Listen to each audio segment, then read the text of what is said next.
Before we proceed, please note that this video is made by AI, but all the content is manually researched by our team, and it's not AI generated. Here in the video, we will discuss Webex SSO protocol error. The error reads, SSO protocol error. Contact your administrator for further support. Vertical bar. Single sign-on failed. Invalid status code in response. The error prevents users from joining meetings or launching the app. As per our research, the error occurs when the client's device certificates have not been upgraded or there is a fault in the certificate settings. The error may also show up if the IDP configuration or attributes are faulty. To deal with the error, first off, you might want to check if your SAML SSO certificate is up to date. To do this, head over to admin.webex.com. Once you're on the dashboard, navigate to the Management section and select the Organization Settings option.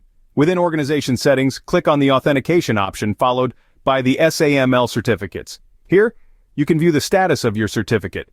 If you spot any that seem outdated or are nearing their expiration, simply click on the Renew Certificate option to update them. Once you've done this, give Webex another whirl and see if the error has been resolved.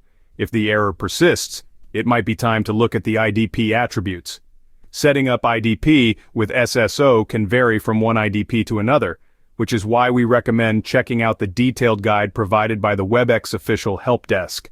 This guide should equip you with all the information you need to correctly configure and set up your IDP with SSO.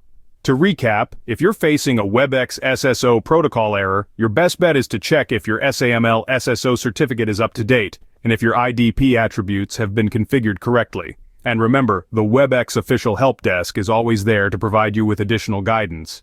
If you like this information, don't forget to subscribe. It will be a great support. And for more tech updates, visit queries.com.